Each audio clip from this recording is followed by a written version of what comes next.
안녕하세요. 지원자 쌤입니다. 오늘은 고1 학생들을 위한 통합사회 1 5단원 산업화 도시화 중에 5-2단원 교통통신 및 과학기술 발달과 5-3 우리 지역의 변화 파트 수업 진행해 보도록 하겠습니다.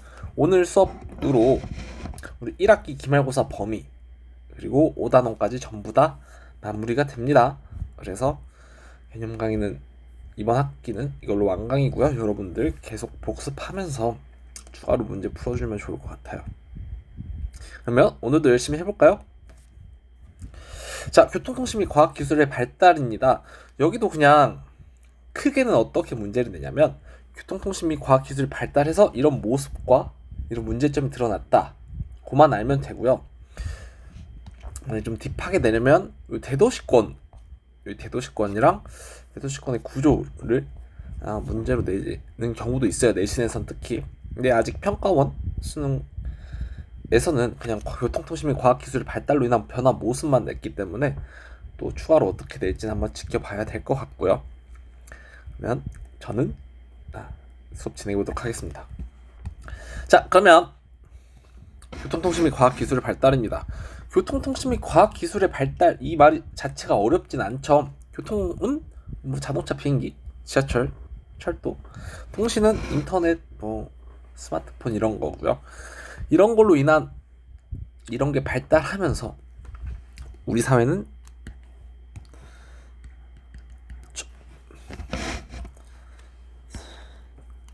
정보화 사회에 들어섰죠.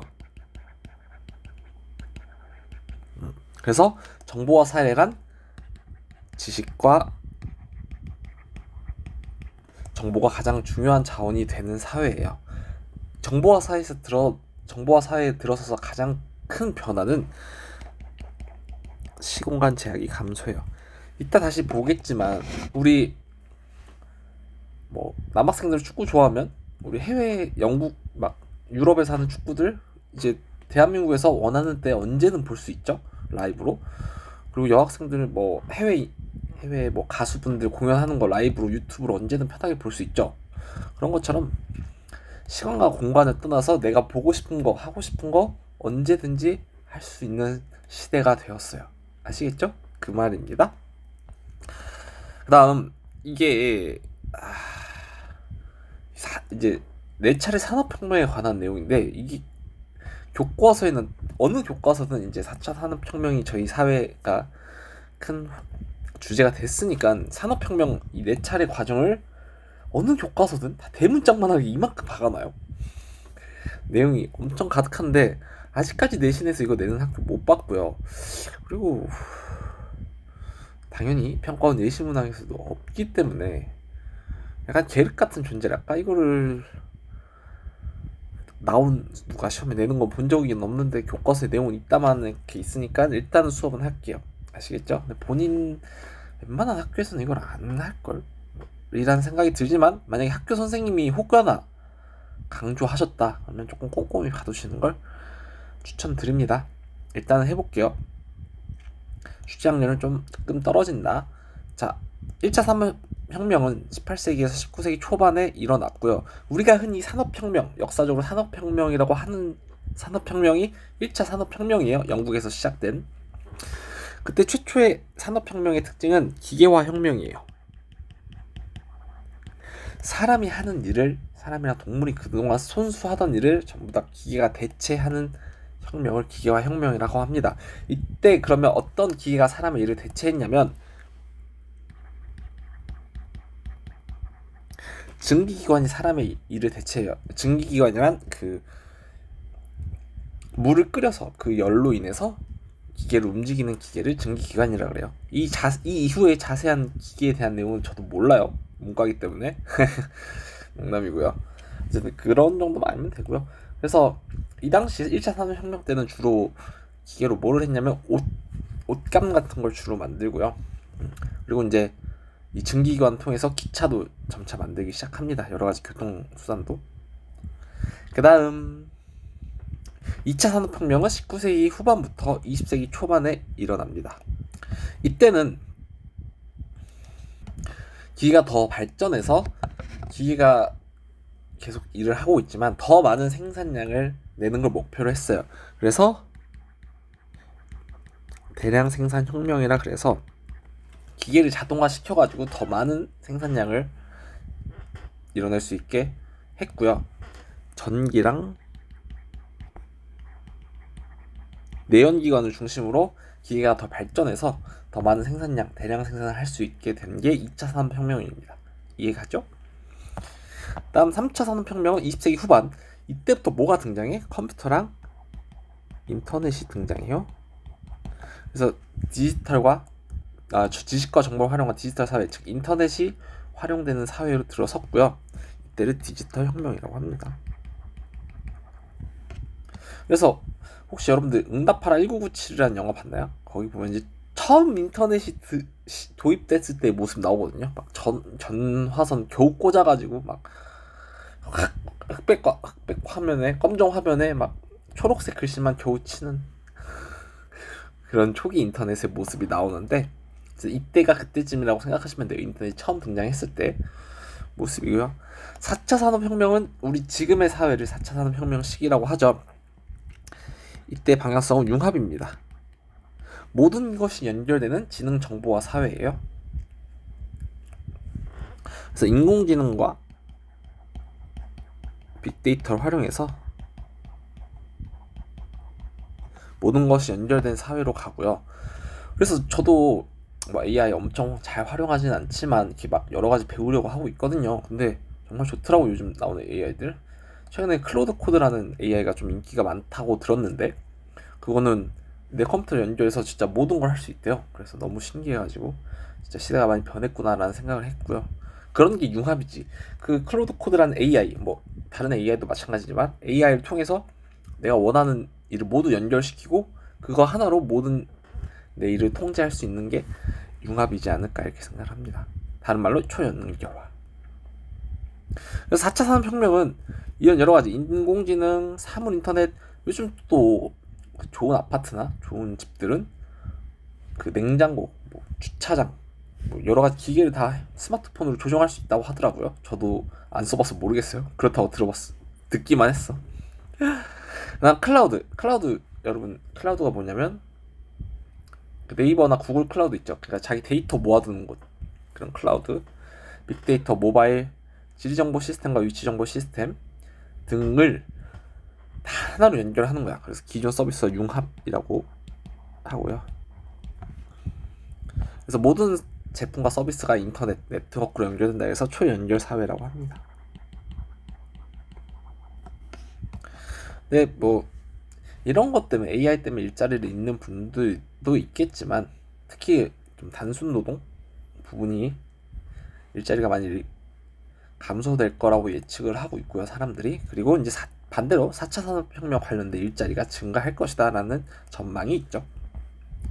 여기까지가 이제 산업혁명과 교통통신 및 과학기술의 발달에 관한 내용인데 자 정리해두면 되겠습니다. 아시겠죠? 다음 이제 교통통신 및 과학기술로 인한 변화 모습 볼 건데 여기서 제일 중요한 건 여기 대도시권 형성이고요. 나머지도 한번 보겠습니다. 나머지는 그냥 교통통신 및 과학기술로의 발달로 인해서 이런 모습이 나타났다라고만 알면 돼요.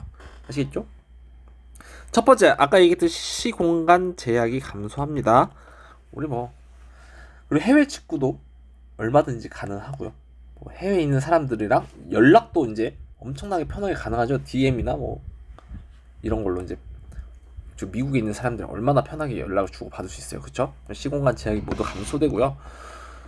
또 이제 하다못해 우리나라 안에서도 멀리 지방에 있는 분들이랑 서울에 있는 분들이랑 줌으로도 편하게 회의가 가능하죠. 다음 두 번째, 생활 공간이 확대됩니다. 우리 뭐 이제 한국 안에서도 언제든지 하루 만에 왔다 갔다 할 수 있고요. 어느 지역이든. 그리고 또 뭐 일본 당일치기도 가능하죠. 교통이 발달하니까 비행기가 얼마나 일본으로 자주 왔다 갔다 해요. 우리. 그래서 하루 안에 우리가 생활하는 범위, 생활 공간의 범위가 확대되는 거예요. 예전 같아 조선시대 같다라고 생각해보세요. 일본 가는데 이틀 걸려요. 근데 지금은 뭐 왕복 2시간이면 왔다 갔다 하니까 얼마나 생활 공간이 확대됐겠어요. 이해 가시죠?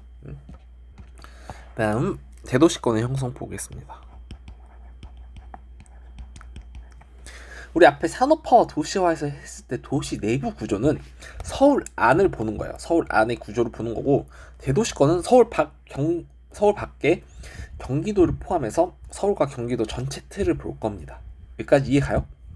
대도시권은 서울과 경기도, 앞에 도시 내부 구조는 서울 안을 볼 거예요. 아시겠죠? 대도시권의 배경, 가장 큰 배경은 교외화 현상입니다. 대도시 인구 기능이 주변 지역으로 성장해서 주변 지역을 확장해서 주변 지역이 성장하는 걸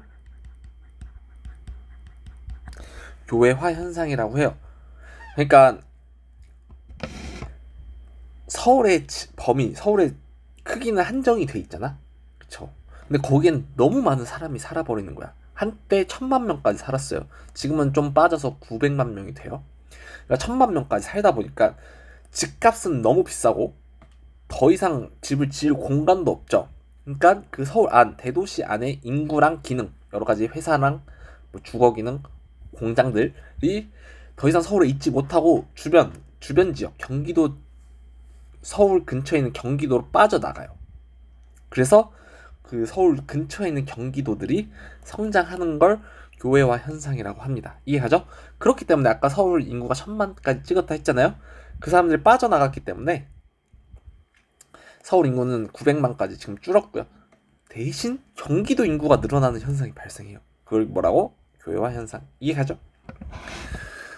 그리고 그러면 이 서울에서 경기도로 빠져나간 사람들은 어쨌든 서울로 출퇴근을 많이 하거든요. 그러면 대도시와 주변 지역에 접근성이 향상되죠. 그래서 지하철도 경기도까지 다 계속 확장을 하고 있죠. 그리고 원거리 통근 인구도 증가하고요. 계속해서. 즉 결론, 대도시의 기능과 인구가 주변 지역으로 확장돼서, 이건 경기도예요. 주변 지역은 되어 대도시권이 형성된다. 오케이? 그래서 대도시권은 대도시를 중심으로 일상생활을 하는 주변 지역으로 구성된다. 그러면 그 안에 대도시권의 구조를 볼 거예요. 첫 번째, 대도시. 주요 기능을 모두 갖고 있는 중심 도시고요. 서울입니다. 서울. 다음 그 근처에 교외 지역이라고 있어요. 바로 서울 주변에, 이따 지도 보여드릴게요. 서울이 이렇게 있으면 옆에 이렇게 붙어있는 애들을 다 교외 지역이라고 하거든요. 서울 바로 옆에. 그래서 대도시 서울 인접해 있는 교외 지역이고요. 대도시에 주거, 상업, 공업 기능이 전부 다 이전해 있어요. 그래서 서울에서 벗어난 사람들, 회사들, 공장들 다 주변 교외 지역으로 갔고요. 서울의 기능을 그대로 받았기 때문에 도시적 경관이 두드러진다고 합니다.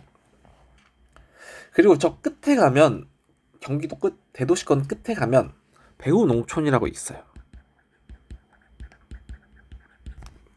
대도시권 가장 바깥쪽에 위치해서 농촌의 성격을 띱니다. 대표적으로 양평군이 있는데 도시로의 접근성이 높아서 상업적 원예 농업이 발달해요. 원예 농업은 뭐 채소, 과일 이런 걸 파는 거예요. 그러니까 우리나라는 어쨌든 지방, 강원도, 경상도, 전라도에서 농업을 주로 하잖아요.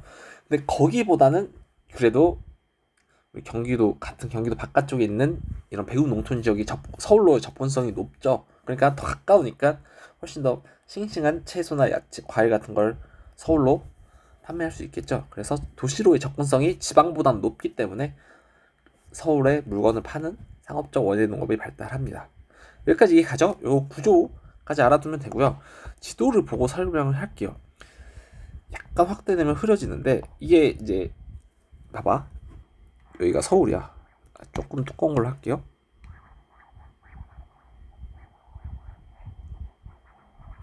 여기가 서울이고요. 나머지가 경기도예요. 그리고 여기가 인천. 여러분 그래서 이걸 수도권이라고 하는데 수도권의 정의는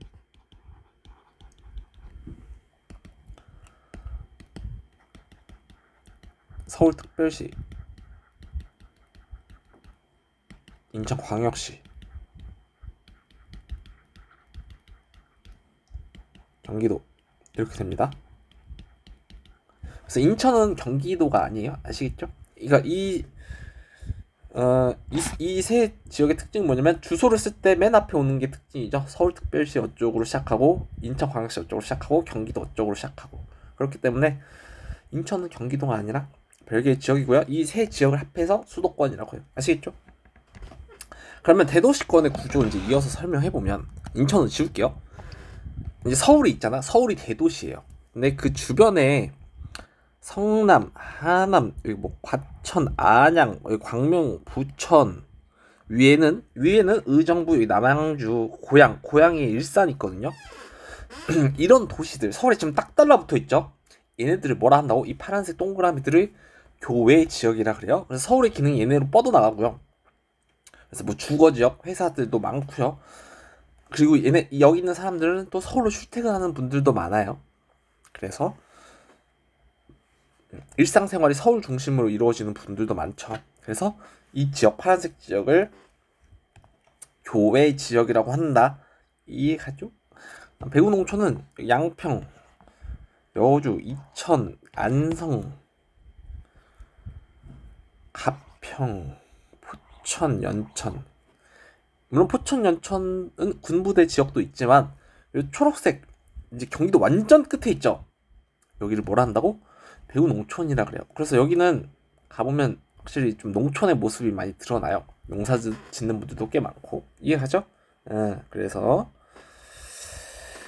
이렇게 알아두시면 될 것 같아요. 이해가죠? 그리고 이제 대도시권의 구조를 좀 그림으로 도식화한 건데 이게 사실 그 고2 한국지리에서 대도시권을 설명하는 그림이거든요. 거기는 살짝 더 자세하게 배우지만 우리에게 필요한 건 첫 번째 이 중심도시 여기가 서울이에요. 대도시 같은 빨간색으로 했습니다. 여기 서울. 그리고 여기가 이제 파란색 교외 지역. 여기가 아까 얘기한 뭐 성남, 평촌, 일산, 고양 뭐 이런 등등등등 이고요. 배우 농촌 지역이 여기 초록색. 대도시 영향권 이런 거 필요 없어요. 주말 생활권 필요 없고 요 세 개만 우리는 알면 돼요. 교과서는 이 세 개만 있으니까 이렇게 그림으로 보면 이렇게 된다. 아시겠죠? 그래서 이렇게 딱 색깔별로 제가 맞췄으니까 요 지역인지 알면 될 것 같습니다. 아시겠죠? 자, 나머지는 이제 그 뒤로 계속해서 볼 건데 간단히 보면 될 것 같아요. 이어서 교통통신 및 과학기술이 나온 변화 모습도 보겠습니다. 당연히 이제 여러 가지 변화 모습이 드러나는데 전자민주주의 이런 것도 확대되고요. 우리는 아직 그 인터넷 투표는 안 하죠. 온라인 투표는 안 하지만 선거할 때 그래도 인터넷을 통해서 시민들이 정치적 의견을 많이 주고받는 것도 가능하고요. 또 뭐 여러 가지 정치적 민원, 국민신문고 뭐 이런 것도 다 가능하니까 인터넷으로 그런 건 가능하니까 전자민주주의가 확대되고요. 뭐 사물 인터넷을 통해서 전자제품 제어 이건 아까 설명드렸죠. 뭐 좀 좋은 집은 인터넷으로 뭐 주차장, 냉장고 다 조정 가능하다고 하네요. 다음 인간관계 직접 대면하지 않는 비대면 인간관계 많이 활성화되죠. 그래서 줌을 통해서 뭐 인간관계도 형성되고요. 뭐 학생분들은 뭐 온라인 게임에서도 뭐 친구들 만날 수도 있고요. 그쵸? 그런 다양한 인간관계가 형성되고 SNS를 통해서 쌍방향 의사소통이 활성화돼요. 쌍방향 의사소통이란 뭐냐면 여러분들 학생분들이 많으니까 좋아하는 연예인이 인스타 라이브 하면 서로 소통이 가능하죠. 여러분들이 의견 제시하면 그분들이 그걸 볼 수 있고 댓글 달면 그분이 얘기하면 여러분도 들을 수 있고 서로 의사소통이 가능한 걸 쌍방향 의사소통이라고 합니다. 아시겠죠? 나머지는 다 읽어보면 돼요. 뭐 제조업 고용 감소하고 서비스업 직종 증가하는 건 앞에 산업화 도시랑 비슷하고요. 디지털 플랫폼을 기반으로 한 경제도 당연히 활성화되고요. 재택근무도 많아지고 빅데이터도 많이 활용하고요. 그다음 생태 환경의 변화를 보면 다양한 교통수단이 많이 설치되죠. 그러면 뭐가 파괴돼? 특히 고속도로 뚫을 때 거기 있던 산을 깎기 때문에 생태 환경이 파괴돼요. 거기에 산이나 막 이런 거 깎으면 거기에 살던 우리 동식물의 친구들의 삶의 터전이 없어지잖아. 생물 쪽 다양성이 좀 감소되는 경향이 있어요. 다양성. 그리고 교통수단에서 뭐 오염물질 증가고요. 그다음에 이제 해외에서 배가 왔다 갔다 할 때 생물 외래종이 많이 유입되죠. 그래서 우리 뭐 황소개구리 좀 오래됐지만 그런 애들도 있고 바이러스도 이제 바이러스 전파로 전염병도 확산되고요. 그 코로나도 해외에서 들어온 거죠. 그런 문제가 있습니다. 근데 교통통신 및 기술의 발달로 인한 문제점과 해결 방안인데 이런 문제점이 있다고만 알면 돼요. 교통통신 및 과학기술의 발달로 이런 문제점이 있다 정도만 알면 됩니다. 어렵지 않죠? 자, 지역격차 봐봐. 지하철이나 기차역이 뚫린 지역은 사람들이 많이 살아요. 거기는 교통이 편리하니까. 거기가 없는 지역이 조금 그런 게 없는 지역이 쇠퇴돼요. 그래서 교통발달의 혜택에서 소외된 지역이 지역경제가 쇠퇴되는 문제가 발생한다. 그러니까 이제 막 역세권이라 해서 지하철 역 근처나 기차역 근처는 좀 집값도 비싸고 사람들이 많이 살죠. 반대로 이제 없는 지역은 좀 쇠퇴하는 문제가 생기고요. 이 지역 격차가 심화되는 게 빨대 효과예요. 요거는 자주 나오니까 알아두시죠. 그래서 대도시가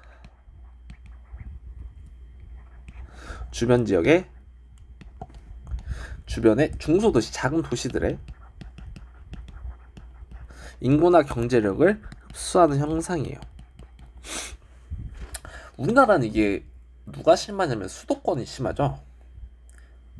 저도 근데 대학을 대전에서 나와서 대전에서 좀 살아봤지만 확실히 수도권에 비하면 일자리가 절대적으로 적죠.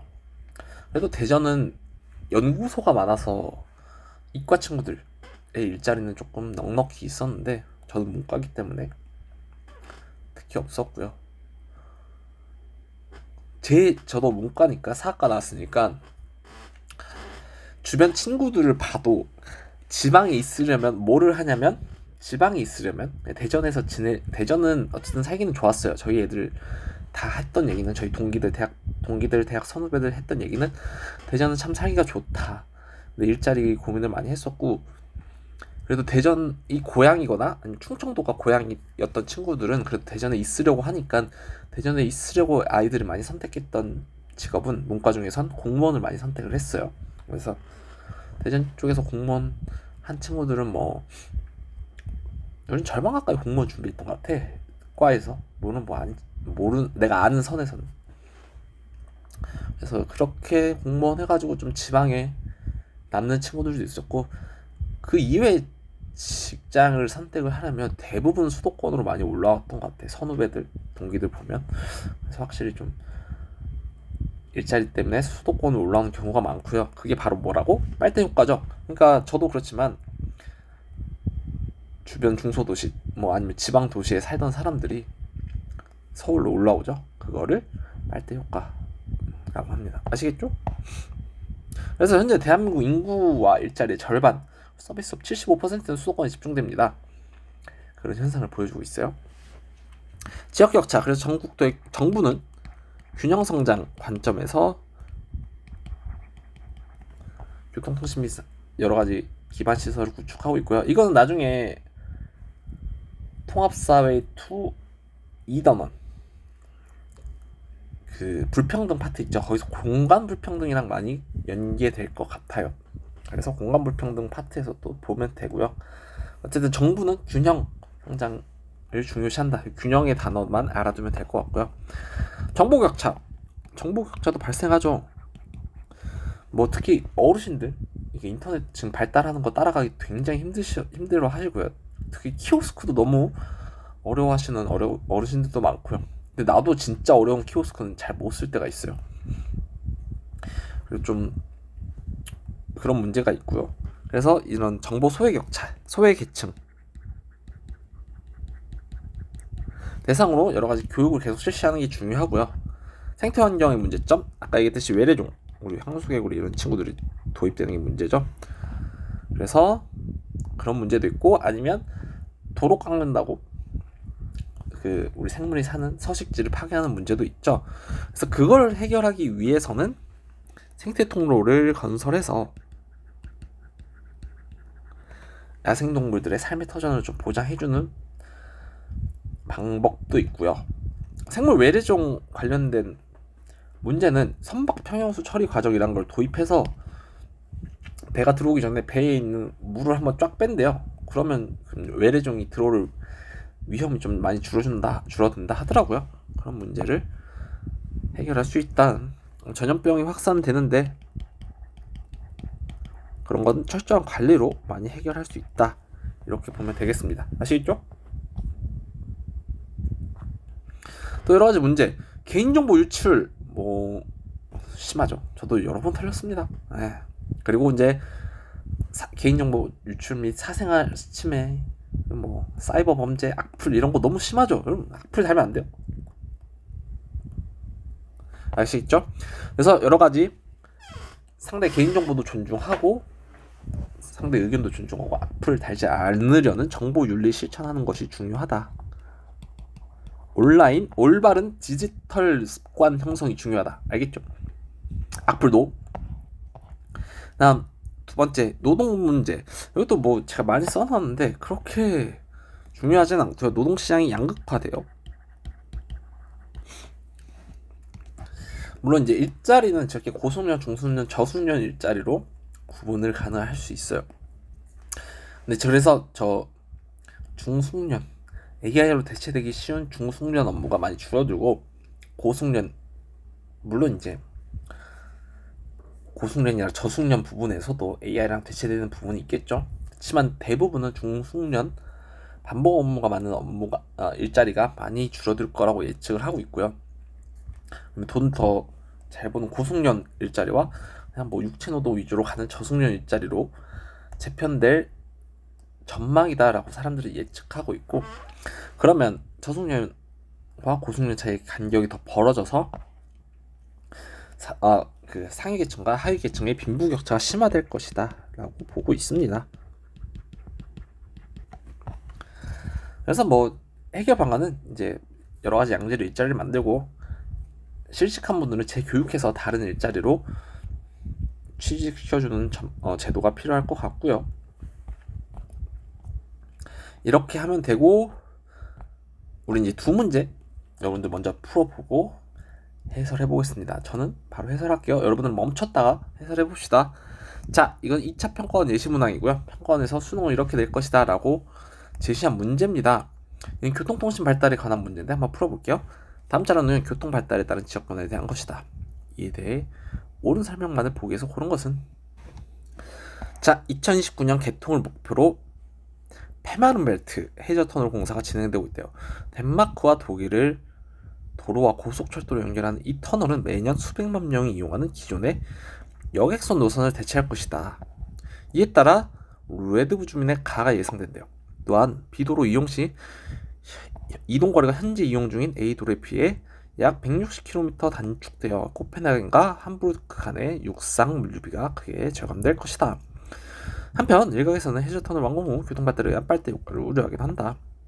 즉 지금의 이 글의 주제는 뭐예요? 교통이 발달하는 거죠. 해저터널이 완공되면 코펜하겐의 접근성은 좋아지나요? 떨어지나요? 좋아지죠. 당연한 거고요. 기억, 빨대 효과는 대도시의 인구와 경제력이 주변 중소도시로 분산되는 현상인가요? 반대죠. 대도시가 주변 중소도시의 인구나 경제력을 흡수하는 거니까 틀렸어요. 가에는 생활권 확대가 들어갈 수 있나요? 교통의 발달로 이 레드부 지역 주민의 생활권이 확대될 수 있겠죠. 코펜하겐까지 더 편하게 왔다 갔다 할 수 있겠으니까. 다음 리을은 읽어서 푸는 문제예요. 해저턴을 완공되면 B 도로의 거리가 짧아집니다. 그래서 이거는 A 도로가 짧다고 했기 때문에 틀렸어요. 아니, B 도로가 더 짧다. 오케이? 이렇게. 그래서 이거 틀렸죠? 정답은 기억티근. 이거는 그래서 교통에 대한 교통통신 및 과학기술 발달에 대한 개념도 물어봤고요. 게다가 좀 자료 해석 그리고 글을 길게 줘서 읽고 이 글을 이해할 수 있는지 물어보는 선지도 넣었던 문제예요. 그러니까 이건 약간 어렵다기보다는 시간 잡아먹기 위한 문제 같아. 이해하죠? 이렇게 출제를 했고요. 다음은 2-2번. 다음 자료는 학생이 생성형 인공지능과 대화한 내용이다. 추진 기억에서 리얼에 대한 옳은 설명만을 보기에서 고른 것은 교통의 발달로 개인 일상생활 범위가 확대되고요. 생태 환경의 변화, 교통로 건설에 따라서 야생동물 이동 통로가 단절될 수도 있죠. 디귿으로 인해 소비 활동의 공간적 제약이 강화되나요? 약화되죠. 우리 뭐 해외 직구 얼마나 편하게 해요, 그렇죠? 그다음에 정보화로 인해 정보 격차가 발생하죠. 정답은 4번. 그래서 이것도 한번 풀어보면 될 것 같습니다. 자, 그러면 저는 이어서 지역조사 보겠습니다. 우리 지역의 공간 변화인데 여기서 제일 많이 나오는 건 지역조사예요. 그래서 이것만 알면 되고요. 나머지는 여러분들 시간 날 때 읽어보시면 될 것 같습니다. 지역을 조사할 때는 총 4단계로 가요. 어떤 거든 뭐가 제일 중요해? 초반에는 계획을 세워야 돼요. 그래서 조사 목적, 주제, 지역 같은 거 선정하고요. 어디 조사할지, 어떤 목적으로 조사하는지, 이 지역을 조사하는 주제는 뭔지, 그리고 조사 항목과 방법까지 선정을 합니다. 그러면 그 지역에 우리 어느 지역을 조사하기로 결정을 했잖아. 그럼 그 지역에 관한 정보를 수집해야겠죠. 여기서 제일 중요한 거, 어떤 건 실내 조사고 어떤 건 야외 조사인지 알아야 돼요. 지도나 사진, 문헌, 그리고 설문지 작성, 통계 자료나 항공 사진 같은 건 실내에서 가능하고요. 면담, 설문조사, 관찰, 실측, 촬영은 야외에서 가능해요. 면담, 설문조사는 사실 실내에서도 가능하잖아. 이 면담할 분이나 뭐 설문조사할 사람들 실내 불러서도 하고, 설문조사는 요즘 뭐 폼 같은 거 작성해서 실내에서 할 수 있지만, 그래도 교과서는 나가서 사람 만나가지고 면담하는 거, 나가서 길거리에서 설문조사 하는 걸 설문조사라고 본다고. 이해가죠? 그러니까 면담과 설문조사는 무조건 야외 조사예요. 아시겠죠?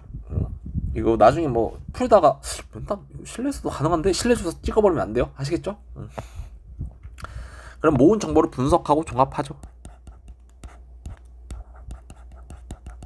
그래서 여기서는 자료 분석 및 정리를 하고요.